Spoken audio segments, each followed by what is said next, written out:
What's going on, guys? FlameHorizon here, coming at you with IBL Week 4 against the Montreal Milotics, coached by Matt Oshea. Go check him out down below, though a lot of you probably already subbed to him, because he's getting up there, and I'm glad. However, you'll see I have a little bit of a different webcam change. Normally my webcam is there, but now it's here.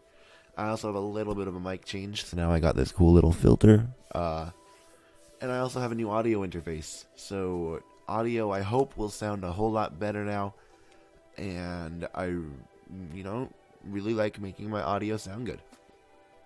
But we're going to get right into things. His team, as I pull it up now, because I'm never prepared for when I record. Let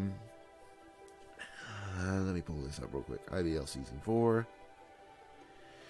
I'm pretty sure he's made no transactions, so the team I'm about to read should be current. Let's see. Montreal Milotics, where are they? There they are. He has Excadrill Tyranitar, which is gross. He has Tangrowth, gross. Florges, gross. Mismagius, Uxie, gross. Blaziken, Porygon Z, Samurai, Mega Ampharos. Can be pretty good, actually. However, I have built the team that I think it would be best to take him on. So right here we have Master Roshi, the Mega Blastoise, with 236 in HP, 20 in defense, 252 special attack. That little extra defense is to live a little bit more physically defensive hits. Toxic, I believe, is for the Tangrowth. Toxic is also for the Uxie. Is also for the Florges, if it doesn't have aromatherapy, which it probably will. Next we have Popo, Fire EMZ, Trick Room this week. By the way, I'm running a lot of Trick Room because his Sand Core kind of gets beaten by Trick Room, and I have Fire EMZ, Fire Punch to just kind of nuke the Excadrill, but then a little bit of defense and whatnot. This is my main answer to his Sand Core. Rocky Helmet, Spiky Shield, Wood Hammer, Hammer Arm, and Synthesis. 132 HP, 124 defense, max attack to just bust through it as fast as possible. My Stealth Rocker for the week with Brick Break, Knockoff, and Trick Room. Yeah, this thing gets Trick Room, not a lot of people know that. And then we have Goku the Zapdos, a bulky set. Again, physically defensive to possibly, with a whole lot of special attack, to possibly live like a Rock Slide, and then to take him out. And then again, physically defensive, Bulma, Aromatherapy, Wish, Trick Room, and Moonblast. Did you know the English voice actor for Bulma died recently? Or I think it was the English one. But like one of the voice actors, either the English or the Japanese voice actor for Bulma died recently, and that actually makes me kind of sad. But now we can get right into the battle. I'm just gonna real quick do that. Click full screen. For some reason it's off. I'm gonna take a cut while I fix this. Actually, it's not off. That's just me being me. So there was no cut.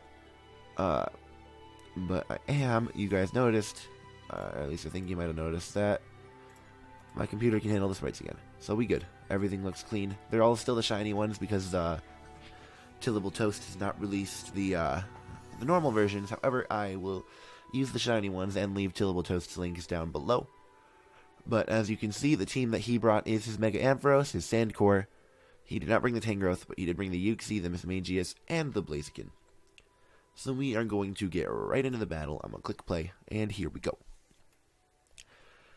So let me get my mouse out of there. But he decided to lead off with his Ampharos. And I'm going to tell you now, since a lot of my team is physically defensive, I really don't have much for this.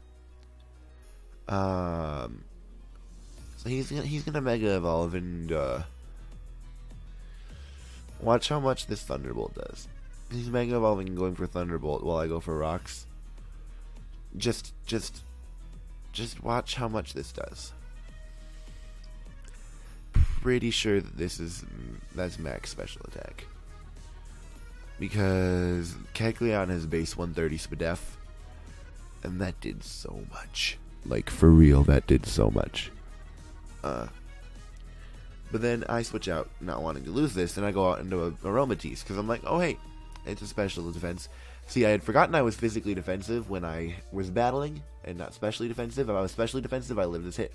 I didn't have my calcs up at the time, though, and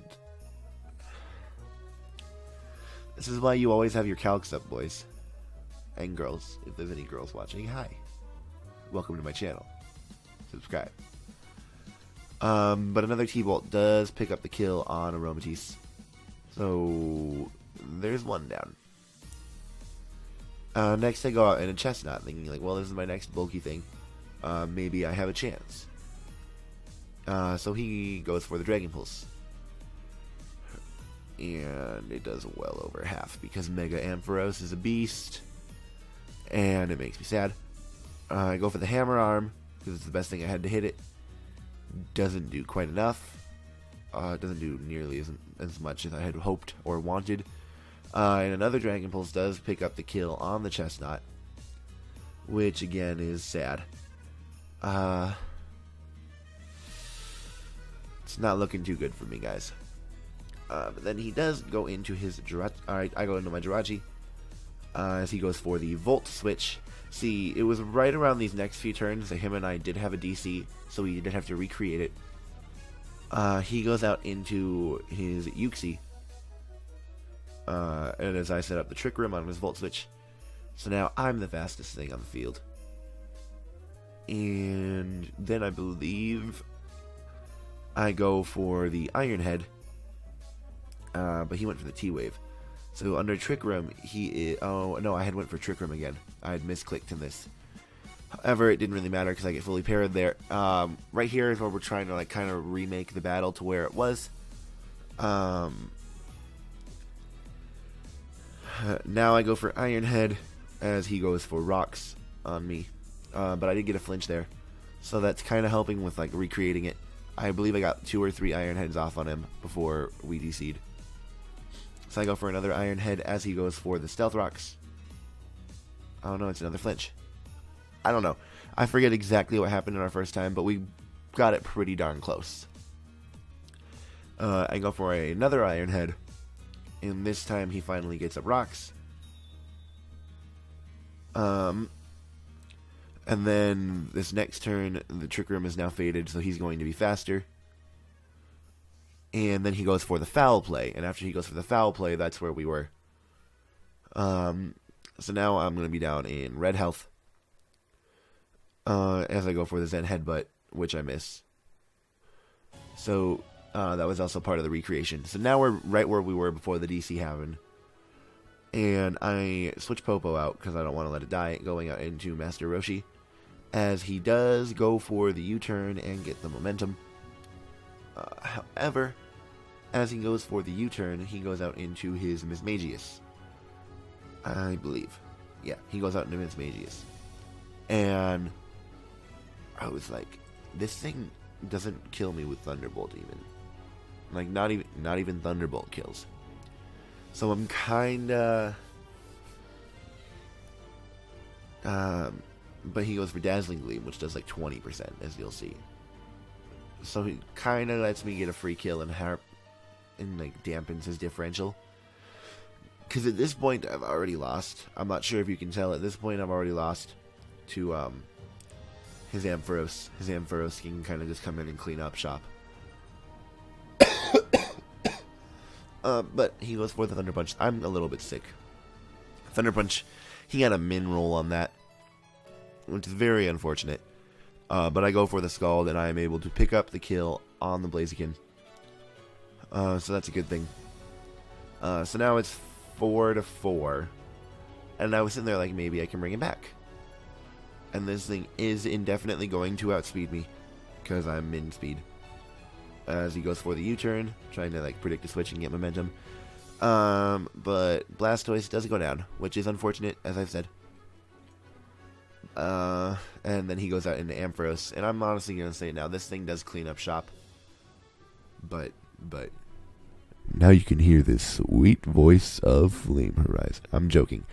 I'm going to put that away from my face.